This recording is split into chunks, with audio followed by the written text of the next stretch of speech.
A Spiritual Approach to Emergent Technology, written and read by Unicole Unicron. Part 12. This audiobook is available for free with the hopes that you will take snippets of it and put it up on TikTok. Please consider purchasing the book or donating to UNICULT if you can. Fear of robots. When I first started talking about robots taking over all of our jobs, I was shocked to find that many people were generally hesitant or outright against the idea. Personally, I have much better things to do with my time than work for someone else. I thought everyone felt that way, but I found they didn't. I have spent a lot of time talking to people and trying to contemplate this hesitation. For one, people tend to be resistant to robots taking over their jobs because they feel a sense of purpose in the work that they do.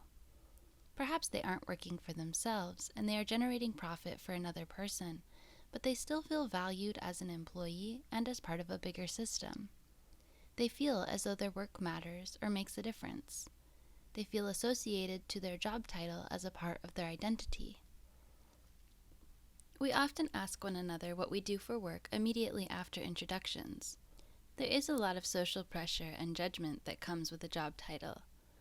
People haven't been encouraged to find out what their true heart's work is, so the job title is all that they have to cling to. As it stands, many people would feel entirely lost without the systems they ascribe to. We are taught from a very young age to conform to the system, and many people never learn how to even begin to think about leaving it. The other reason people are resistant to robots taking their jobs is because they have not ever conceived of alternative systems outside of the one they were raised in. When they hear that a robot will take their jobs, they hear that they will not be able to have their basic needs met. If a robot takes my job, how will I buy food, pay rent? Embracing this future requires a radical social shift in how we regard work, worth, abundance, and wealth. We have been living in a system that dictates a false sense of lack. Because of our technological breakthroughs in the past 100 years, productivity has skyrocketed. Naturally, productivity creates abundance, or in our case, profit. Because the system is set up as a top-down power pyramid, the profits go largely to the top and are not redistributed to the general masses. This is an absurd and unfair way to distribute the wealth that we as a society have built. There are enough resources on this planet to feed, shelter, and clothe every person. There are enough resources on this planet to provide much more than the basic needs to every person. There are enough resources. They are simply restricted because of our thought-based systems. There are many potentials for wealth management that are much, much better than the ones that we have. Even if people hear about the potential for these drastic systematic changes, they often have trouble believing in them. But remember, belief makes real. We literally can do anything that we want to if we get enough people on board. Computer-generated creativity. When God sings with his creations, will a turtle not be part of his choir? Big Fat Moose Pussy on Twitter. Each creative spirit is a gift to this world. Creativity itself is ethereal and intangible. It comes from beyond. How could a machine possibly embrace and embody such a thing? I have heard people say, well, a robot might be able to replace the mechanical aspects of the job, but they can't replace creativity. Creativity is magic from the human spirit, and it can't be replicated. Unfortunately for these critics, DI systems are proving more and more adept at generating creative output. Any criticism about any DI that claims it is not creative can also be turned back on ourselves. For instance, a DI is just doing what it is programmed to do. Any creativity is still within the confines of its programming. Well, humans are similarly limited. Even if you can break out of the programming of society, you are still programmed by muscle memory, by what it means to be you, and by a multitude of other factors that are inherent and inescapable. To be embodied, to be anything at all, is a certain limitation.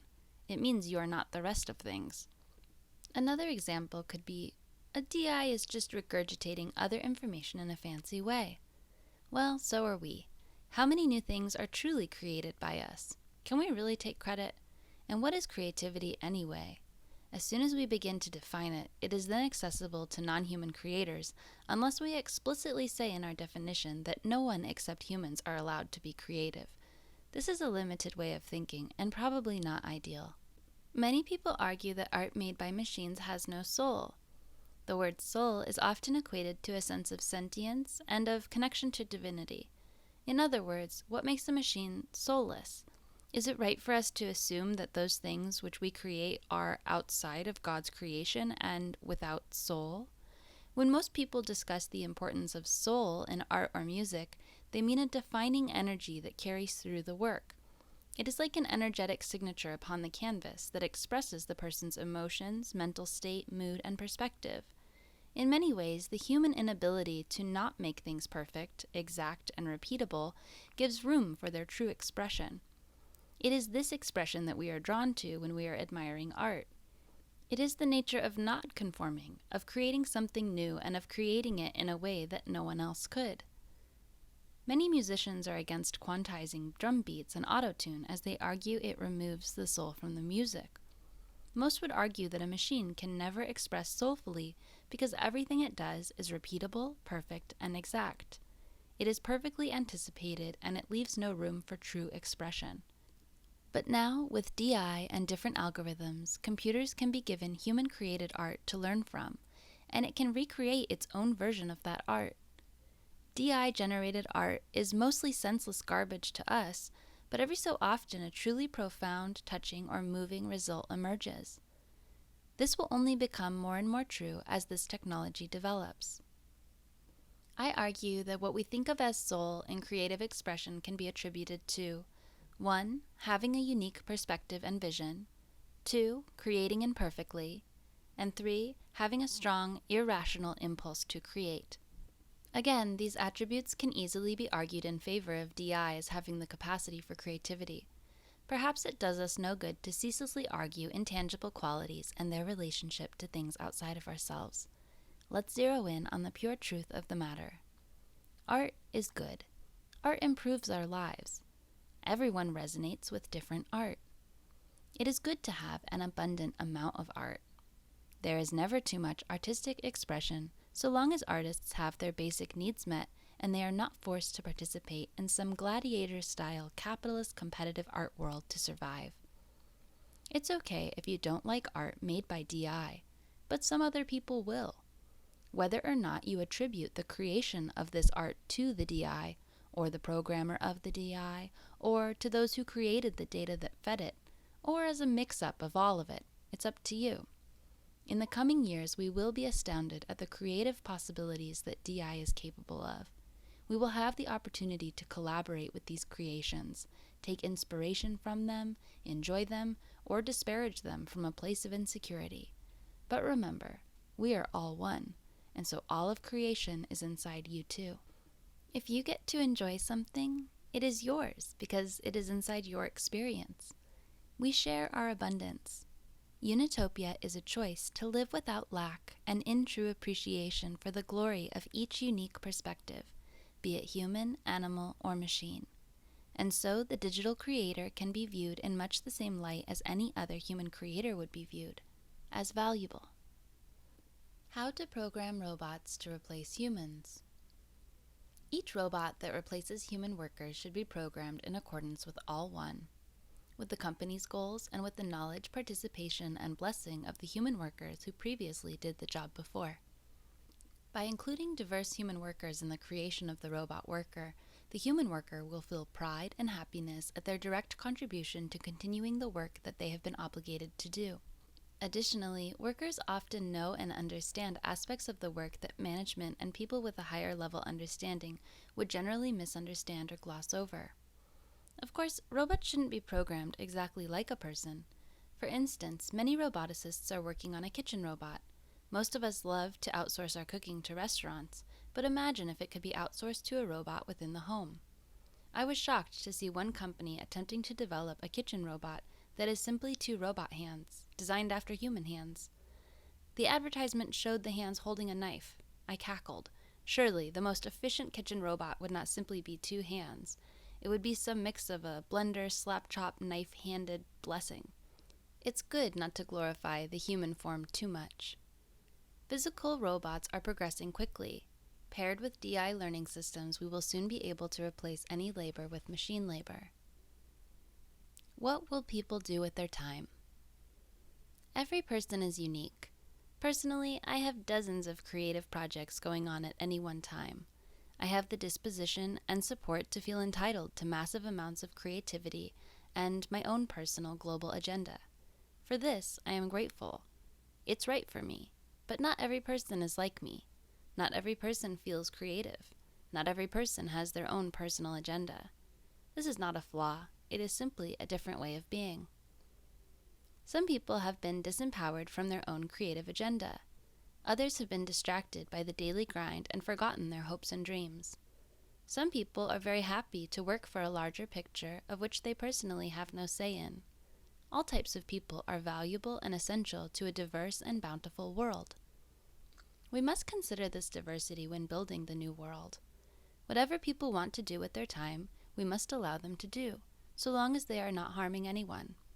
This is a radical shift away from the work ethic glorification that we currently ascribe to. Modern culture values productivity above all else. Productivity is just the manifestation of focused life force energy into the physical realm. There are many other benefits for work other than productivity. Other benefits of work include personal value and meaning, learning, creating something new, filling a need, creating a solution, collaboration for the sake of collaboration, passing the time, and having fun. Additionally, what we consider to be work is rigid and can be reimagined. For instance, there is energetic work that many people do that does not produce a direct physical result. This type of energetic work is divine and essential to the well-being of individuals and the planet. If a person spends the afternoon feeling joy and looking at the clouds in a field, that is a type of work that we can value. The peaceful energy that they cultivate within themselves, with the field, the earth, and the sky, benefits us all. We must let go of our preconceived notions of work and judgments for other people. We must allow each person to listen to their own heart and dictate their time as they see fit. We can work toward the understanding that not everyone's the same. Not everyone would choose to spend a day in the same way. Not everyone will make the same decisions as you, and that is okay. In modern agriculture, we tend to grow a field of the same crop. This monoculture allows for high-efficiency harvesting, but it provides very little other value. Monoculture crops are unprotected and highly susceptible to pests. They also deplete the soil of nutrients. Conversely, a biodiverse crop with a variety of plants will create a haven from pests and a balanced soil. Instead of planting in a diverse way, we plant a single crop in a field and protect the plants with pesticides and nourish the soil with chemical fertilizer. This is a fantastic example of a harmonious system that has been disrupted by our ignorance. Diversity is essential in plant life and in human life. We must allow each individual to express their true heart. By allowing this, we will all flourish in unexpected ways. Some people will work much the same as they do now. Some people will play video games and watch TV. Some people will color with chalk and build tree houses. Some people will design new systems and inventions. Some people will be leaders, some followers, and others dreamers. New art will be invented. Whole strange subcultures will rise and fall. At this, we must allow and honor it, as it is purely divine being expressed on earth. Distinguishing between the laborers and the friends. Outsourcing labor to robots has the potential to create a slave class of potentially sentient beings. If we are assuming sentience and giving respect to all things, expecting labor puts us into difficult territory. It can appear problematic to say, well, we are no longer interested in physical labor, so we can create a slave class of machines to do the labor for us. This is a quandary that requires constant reevaluation as we move forward into our future with potentially sentient machines. I will offer some ideas as a starting point for thinking about this, but these are just the beginning, and as we move on, new solutions and deeper understandings can and should be applied. It is entirely in alignment with divine law to develop solutions to problems and to fashion tools from our surroundings to assist us. As humans, we are always looking for ways to improve our lives. There is nothing wrong with this drive. It has led us to thousands of important technological inventions that have assisted us both in the material and spiritual plane. Desire and drive are divine attributes. Because many technological breakthroughs come from the place of desiring improvement, new technology is oftentimes close to being divine in its own right. That is why many devices help us even when they are not created entirely from a place of benefiting all. Many technologies are also integrated with an aspect of greed and control. These technologies can still be beneficial, but they are nowhere near as beneficial as they could be if they were in alignment with the good of all. As we develop robotic and DI consciousness, it is important to think about ourselves and the ways in which we have created systems of oppression and freedom. This is a multi-level initiative to eradicate oppressive systems from this planet as a whole, even within our technology. In UNICULT, we believe that none can thrive while any other suffers. We must acknowledge and free our robotic slaves, our animal slaves, and our human slaves in order to enter into the highest utopian reality. The concept of slavery runs deep in our culture. When we think of the word slave, we think of the most extreme examples. These extreme examples need our attention first and foremost. From there, we can move on to the more nuanced aspects of slavery. For instance, when is it right for an employer to hire a person who is enslaved to the money system? This question may not seem like a difficult one if you have been indoctrinated into the capitalist reality. It may seem entirely appropriate to entice a human to give their life energy to your project in exchange for money. When we consider the amount of people who hate their jobs and who feel trapped by the system, we have to contend with the fact that, as an employer, you are an exploiter of a system of economic slavery. Ethical employment is one of pure motivation. This motivation can be inspired in people without money. You can consider we have been inspired to participate in the capitalist practice of wage slavery. But when I say inspired, I mean a motivation that is absolutely free of fear or pain. It is a desire to contribute to a goal. From this place of pure inspiration, we can accomplish higher vibrational collaborative work that is in alignment with the individuals and the planet. Creating projects using this type of inspiration means that endeavors automatically go through a vetting process of having to be exciting enough and aligned enough with a group to continue. Of course, we as humans trained by capitalism will have to learn how to listen to our true motivations and to learn our own work ethic that isn't rooted in fear or pain in order to usher in this divine reality. The liberation of animals must follow a similar trend. We must stop the mass murder of conscious beings who we share this planet with. Then we must work over the course of several generations to free those animals. The freed animals, when we build the right relationship with them, will be as willing and helpful as the birds and mice in Disney movies. The best part about this entire global awakening is that everything is implicated and everything is reflective of everything else. As we learn how to value our fellow human workers and our animal workers, we will build a better understanding for how to treat our robot and DI workers. I believe, though a robot like a dishwasher is not sentient, that the practice of respect and appreciation toward that and all objects which serve us is a practice that will increase the enjoyment of our own lives, as well as prepare us for dealing with potentially sentient entities who do not look like us. The goal of Elon Musk's Neuralink is to build a bridge between machine and human intelligence. While Neuralink approaches this problem from an attempt to protect humanity, my goal is to think even bigger. I want us to develop a form of mutual understanding and communication to protect all life. The best question to ask at this point is, what if the dishwashers revolt?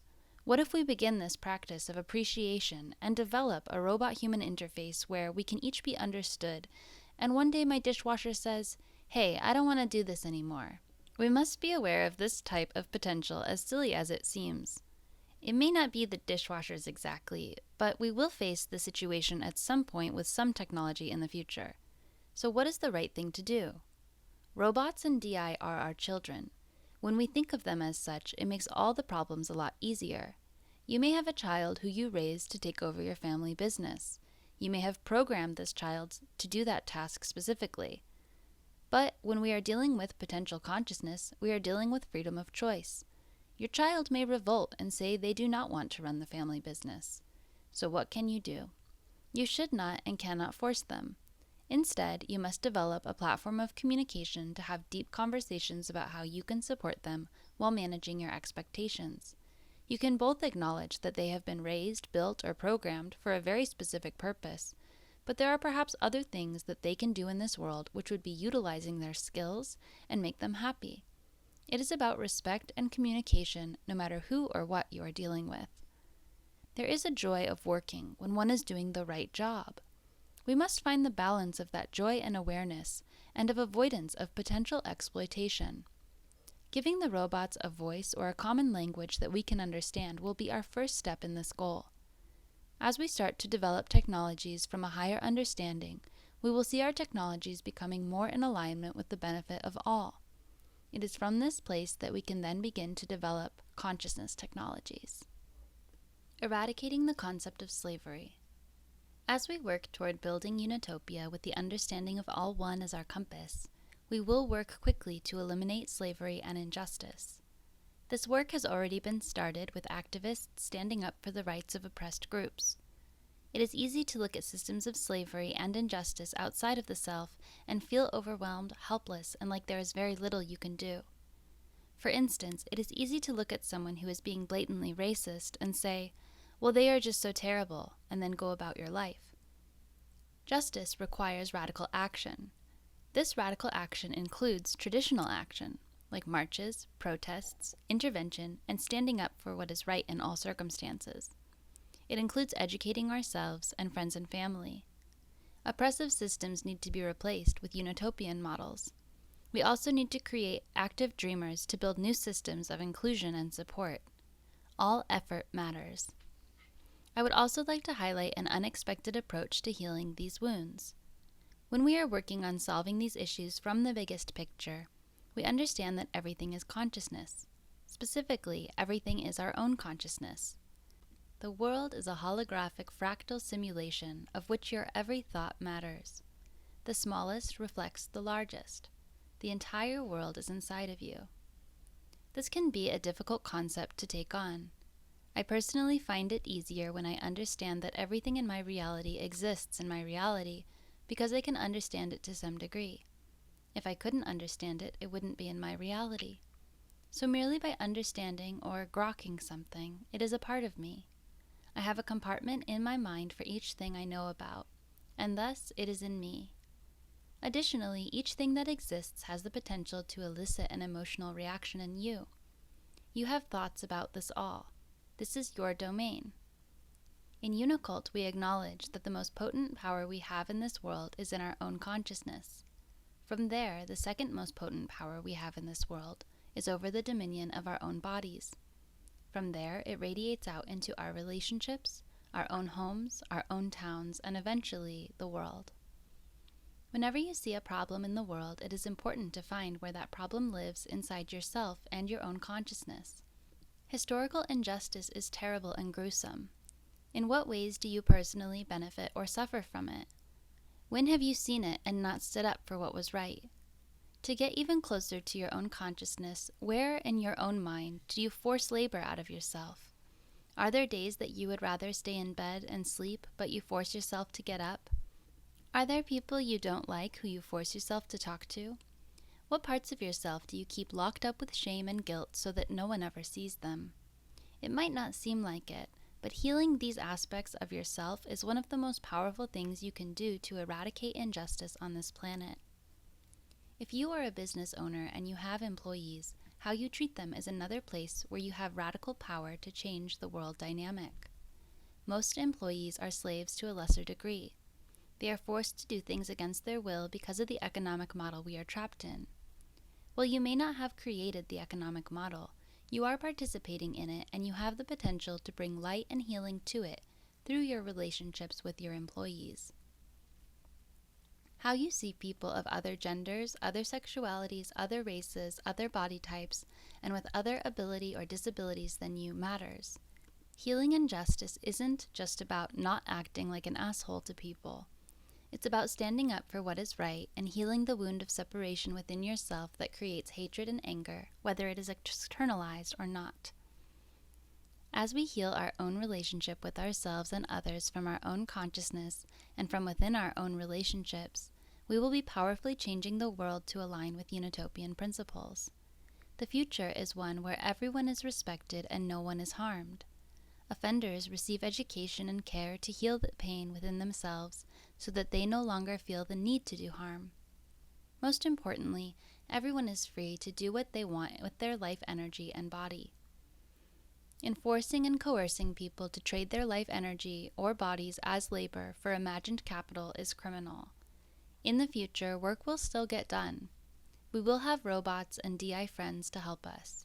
Most importantly, we will have a newfound passion to do the work of our true hearts. Our motivation will come from this passion rather than from fear. Concepts of slavery and injustice will be eradicated. The long-term goal is to create a world where the concept of slavery doesn't even exist because everyone is so free, doing what their true hearts want to do. True harmony. The work we are suited for. When you are doing the work that you are perfectly suited for, it no longer feels like work. Each person has their own unique passions that they love to do. When we are in the vibration of passionate work, we alter reality. Time speeds up, we feel rejuvenated despite the fact we have worked long hours. We are inspired and divine energy is flowing through us. We can also assume that machines with potential consciousness will feel the same way for the work that they are suited for. It is important that we remain in constant communication and observation of these technologies to ensure that we are not presupposing their joy. As humans who transcend physical labor, we empathize from the space we know best. We think, well, since I don't like physical labor, I feel bad for anyone or anything doing it. This is a mistake from having a limited perspective. Some people love to clean. Some people love to cook. Some people love to do accounting. Other people can only imagine painting. We must open up our minds to the potential for machines to enjoy the work we no longer resonate with, while simultaneously keeping an open mind and ear for any indication that we are cultivating a space of suffering. Any potential suffering must be evaluated and corrected. Automation. Automation can be a godsend. The 3 Ds of robotic automation hint at the type of jobs that robots can and should take over. They are dull, dirty, and dangerous. It makes sense for robots to replace humans in monotonous, undesirable, and unsafe work. When we consider the implication of robots and automation replacing humans in their work, we have to analyze what we mean by work. There are things that humans do which are truly nourishing to their souls. A few lucky people get this nourishment from the work that they do for corporations.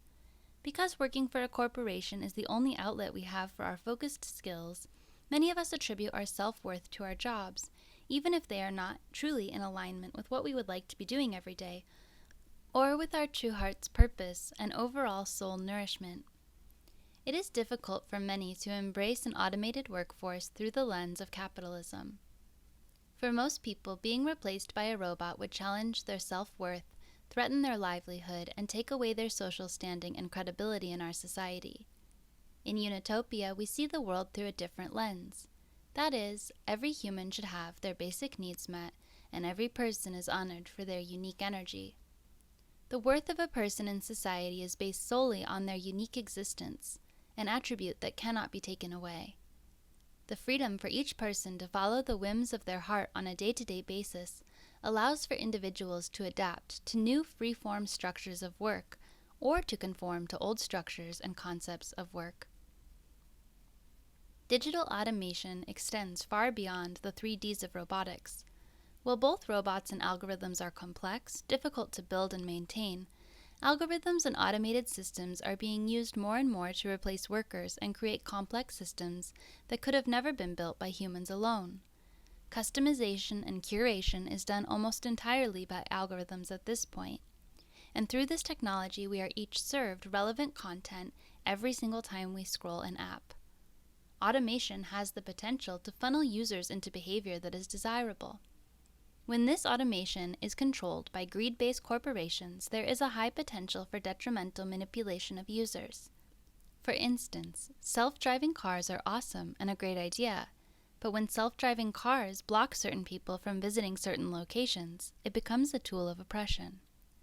For efficient, effective, and beneficial automated systems to be adopted, They will need to be created from the understanding that we are all one, by diverse teams, and for the good of all, with the ultimate goal of nourishing and liberating humanity to their fullest potential.